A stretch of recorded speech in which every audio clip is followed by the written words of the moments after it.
Hey everyone, how's it going? It's Blake here from ChessPathways.com, and today we're doing episode 2 of the Taking on the Titans video series, where I show some of the games I've played against professional chess players and give commentary on them.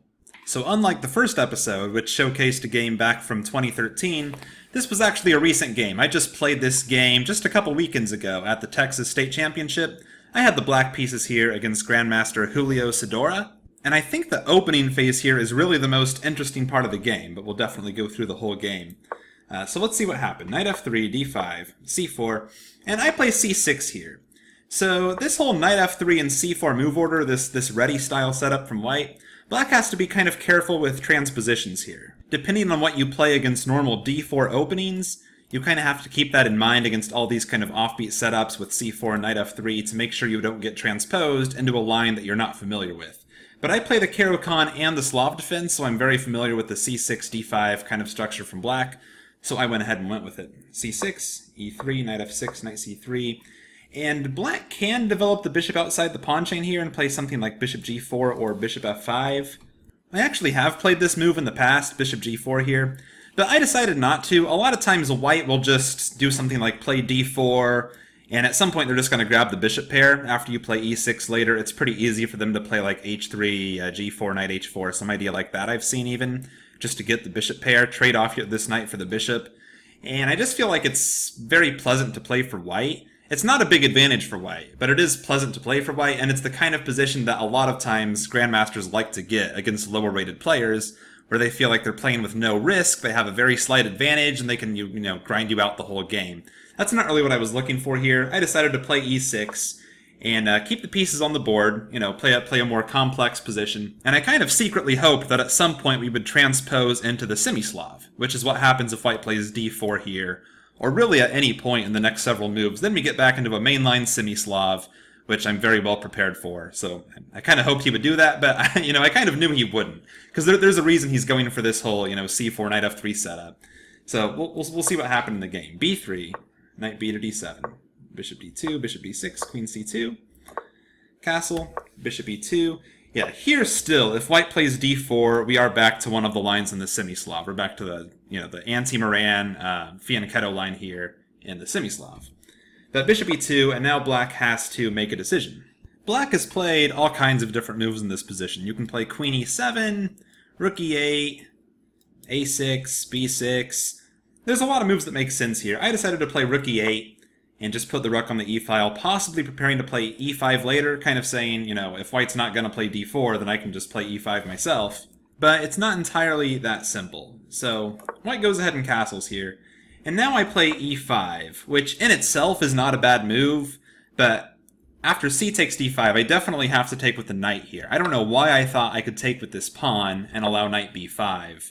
But that's what I had in mind when I played the move e5. I saw that was a likely combination, and for some reason I didn't fear this too much. I think I partially blamed this on some studying I had done just that morning. I was reviewing some lines in the semi-Slav where this exact thing happens. You get this Fianchetto variation here. The white pawn's already on d4 in this line, so there's going to be some exchanges here possibly between these pawns. But it's very common when black plays e5 in these lines with the pawn on d4 in the semi-Slav, for white to respond with exchanging on d5 and playing knight b5, and then black can sometimes play bishop b8.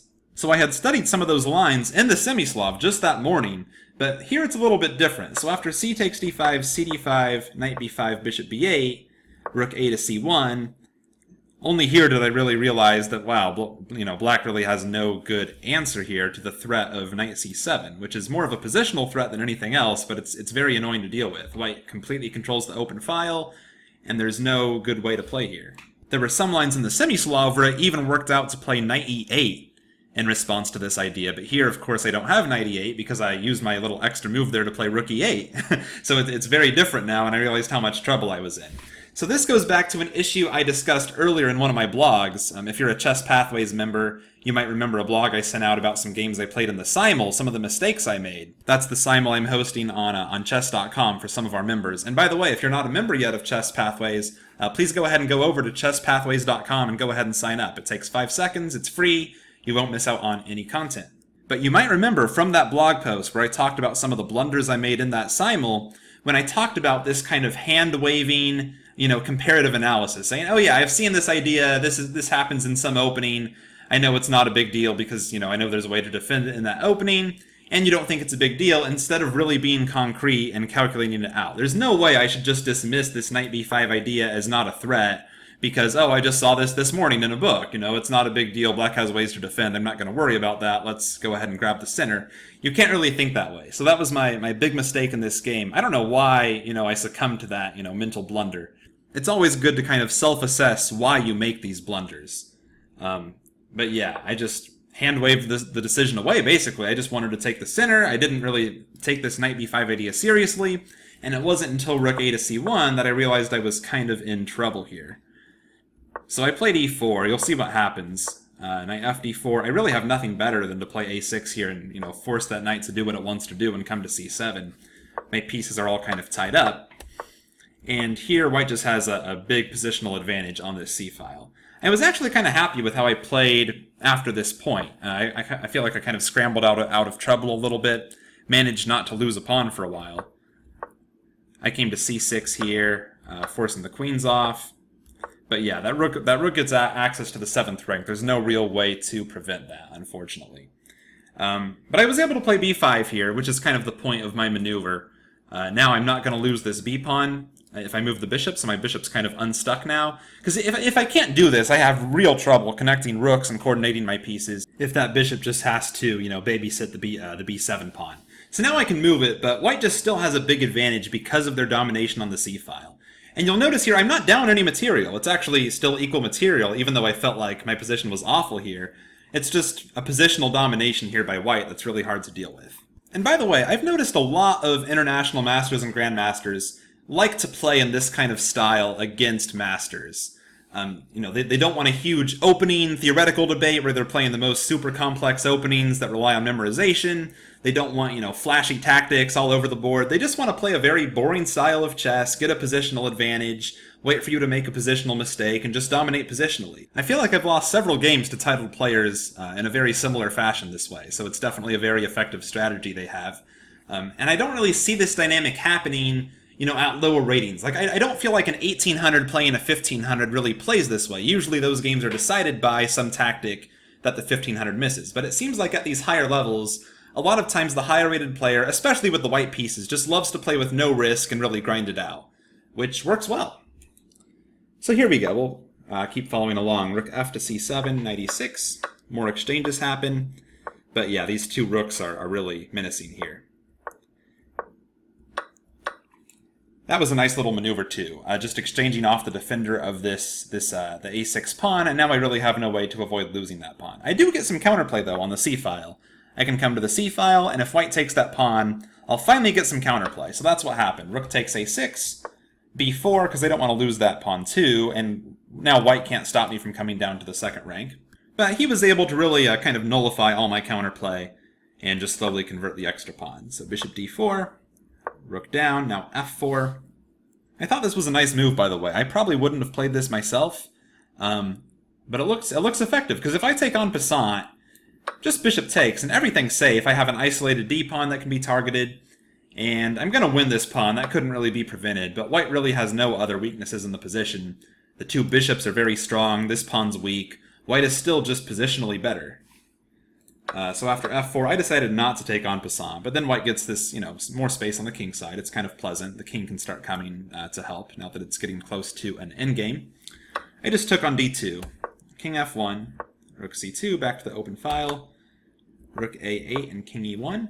Yeah, the king's really just coming to kick my rook away, which is pretty nice. I give check. I think if I don't give check, I thought about not giving check and trying to maintain, my control of the 2nd rank, but there's no real easy way to. If I just make some nothing move here, like say king g6, and just kind of wait to see what white wants to do. First of all, white can probably just play g4 now and keep expanding, threatening f5. But even if they don't want to do that, I think they can just play king d1, and my rook has to abandon the 2nd rank. So that was a nice use of the king. Always in the endgame you want to use your king. You don't want it to sit around doing nothing. Here, there's few enough pieces on the board that the king can take an active role, and moving it back into the center helps out white quite a bit here. So rook c1 check, bishop d1. I come back to c6, rook a4, and now this pawn is the new target. There's no real way to defend it. Bishop c8, and here I kind of figured the game was hopeless. I just tried to activate that bishop and, try to get it to d3 or something, but there's really no way to. The rest is really just a matter of technique. White has connected past pawns, right? So we know black has no real counterplay, and white has connected past pawns. So the game should be over. Here he exchanges rooks, and I'll just go through these moves pretty fast. You can see that he just really rolls the pawns. We'll just play it out to the end. Yeah, this is... the two bishops are really active. We can really see the domination of the two bishops over the bishop and knight in these wide open positions. Yeah, the pawns are coming. And I resigned here. There's just no way to stop the pawns. My pieces can't really do anything. So really, all in all, in some respects, you could call this a pretty uneventful game. Nothing really exciting happened the whole game, right? There was no huge tactic. There was no big mating attack. All that happened was I made a positional mistake back on move 12 when I play... Or not move 12. You could say move 9, because I played e5 with the idea to go for this position, where I take back with the c-pawn, but the real mistake happened here, when I took back with the c-pawn. Because it's not too late to recapture with the knight and keep things under control and not to allow the knight b5 idea.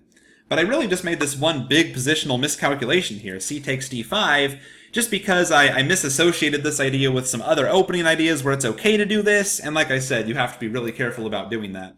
But that was really the big mistake of the game, and from there it was a positional grind. White just grinded me down positionally on that c-file. Then he finally cashed in the activity to win a pawn, even though it gave me a little counterplay. Then he just nullified all my counterplay and converted the extra pawn, and ended up getting the connected passed pawns too. Which is kind of the point. Like I said, a lot of titled players, just from my experience, like playing these very uneventful games where they can slowly, just grind you out, convert that small advantage to a win. Alright, so thanks everyone for watching. Again, please make sure to go over to chesspathways.com right now and sign up so you never miss any future content. You'll get a free move-by-move guide to chess thinking when you sign up, as well as access to our exclusive content and contests. So I'll see you all there. Thanks!